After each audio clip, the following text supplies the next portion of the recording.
Hello welcome back to study 247। Study 247 में आप सबका स्वागत है। Today we have compiled some questions based on antonyms and synonyms from the various question papers that have appeared in the various years.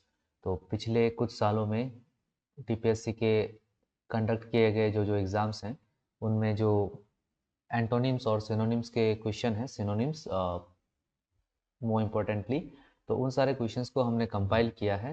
तो questions को एक के बाद एक देखते हैं। Let's get started with the session. The first one, Rahul is always thrifty. तो हमको करेक्ट सिनोनिम चूज करना है। ऑलवेज थ्रिफ्टी, थ्रिफ्टी का मतलब होता है किसी भी रिसोर्स या फिर मनी उसके यूज और स्पेंडिंग या सेविंग, उसमें केयरफुल मैनेजमेंट। तो अगर कोई मैनेजमेंट करता है, केयरफुल मैनेजमेंट करता है फॉर मनी एंड रिसोर्सेस, उसको हम बोलते हैं thrifty. So the correct synonym would be option B, economical. कुछ और सिनोनिम्स जो थ्रिफ्टी के हो सकते हैं, those are frugal, frugal, provident और स्पेयरिंग। तो ये कुछ वर्ड्स हैं जो नियर सिनोनिम्स होते हैं थ्रिफ्टी के। और अगर हम एंटोनिम की बात करें तो प्रोडिगल, प्रोफ्लिगेट और स्पेंड थ्रिफ्ट, ये कुछ वर्ड्स हैं जो थ्रिफ्टी के एंटोनिम्स हम मान सकते हैं। Next, his salubrious words calmed the students। Correct synonym हमको निकालना है। salubrious का मतलब होता है beneficial to health of body and mind. तो हेल्थ या फिर माइंड के लिए जो बेनिफिशियल है, जो अच्छा लगता हो हम लोगों को, जो रिस्टोरेटिव काइंड ऑफ वर्ड्स या फिर काम होते हैं, उसको कहा जाता है salubrious। So the correct answer here would be option B, pleasant. इसके अलावा कुछ और सिनोनिम्स हो सकते हैं, सिंपली बीइंग गुड, हेल्दी और रिस्टोरेटिव। ये सारे कुछ वर्ड्स हैं जो नियर सिनोनिम्स हो सकते हैं। और एंटोनिम्स अगर हम बात करें एंटोनिम्स की, तो हम यूज़ कर सकते हैं इनसेलुब्रियस, और साथ में नॉक्शियस एक नियर एंटोनिम है। अनहेल्दी भी हम सिंपली यूज़ कर सकते हैं as an antonym of salubrious. Next, he felt desolated after he lost his business। Desolated, इसका मतलब होता है एनाइहिलेटेड या फिर डिस्ट्रॉयड।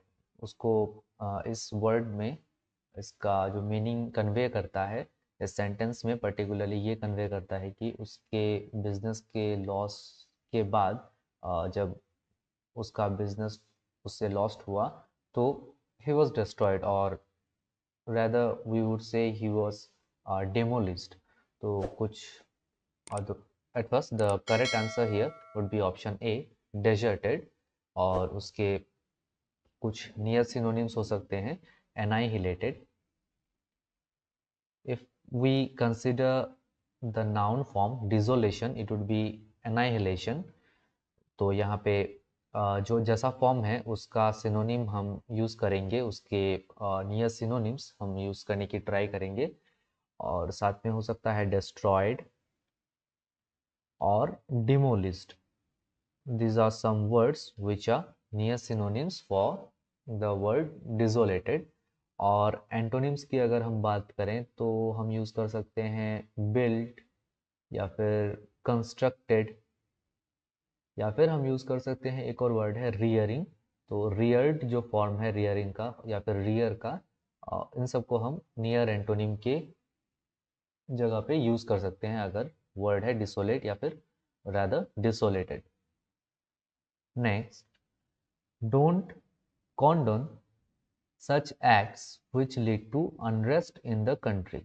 condone, इसका मतलब है to dismiss as of little importance। मतलब किसी भी बात को या काम को ऐसे डिसमिस कर देना इम्पोर्टेंस नहीं देना, क्योंकि ऐसा किसी को लगता है कि ये जो बात है या फिर ये जो आइडिया है या फिर जो काम है उसका इम्पोर्टेंस नहीं है, तो उस ऐसे एक्ट को हम बोलते हैं कॉन्डन।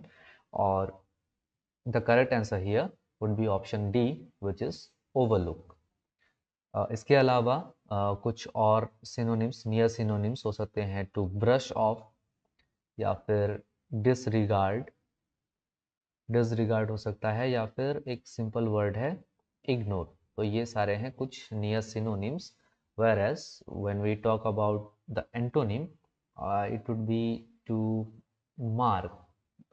हम यूज़ करते हैं टू मार्क द वर्ड। तो मार्क एक वर्ड है जिसको हम नियर एंटोनिम के लिए यूज़ कर सकते हैं, या फिर नोट, और या फिर हीड। ये कुछ वर्ड्स हैं जो हम नियर एंटोनिम के लिए यूज़ कर सकते हैं if the word is condone. Next, a good work place shall not encourage inaptitude even in a hidden manner। Inaptitude इसका मतलब होता है incompetence. Incompetence as in inability या फिर इनकैपेबिलिटी, ये सारे जो वर्ड्स हैं, इनएप्टीट्यूड का मीनिंग यही होता है कि किसी के, और इस सेंटेंस में इसका यूज़ ऐसा किया गया है कि uh, एक अगर अच्छा वर्क प्लेस है तो उसको कभी भी इनकम्पिटेंस या फिर इनकैपेबिलिटी को एनकरेज नहीं करना चाहिए, बढ़ावा नहीं देना चाहिए, even in a hidden manner। So the correct answer here would be option A, incompetence, and some other synonyms would be importance, importance or inability, and incapability is another such word which gives out the same meaning as in inaptitude. If we talk about the antonyms, it would be ability, ability and capability.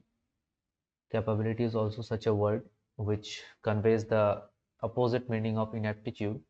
और साथ में हम use कर सकते हैं competence, competence as a antonym of incompetence। तो ये सारे कुछ वर्ड्स हैं जो हम एंटोनिम के लिए यूज कर सकते हैं when the word given is inaptitude। Next, learning of foreign language should not impede one's mother tongue learning।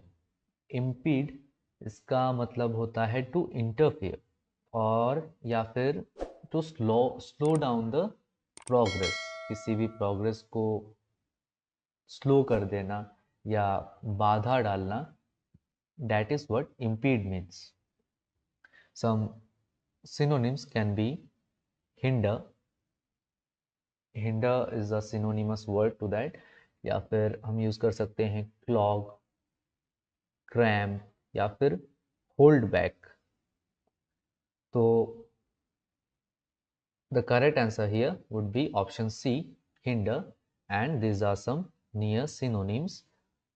अगर antonyms की बात करें तो it would be aid, aid एक word है, या फिर assist, help या facilitate।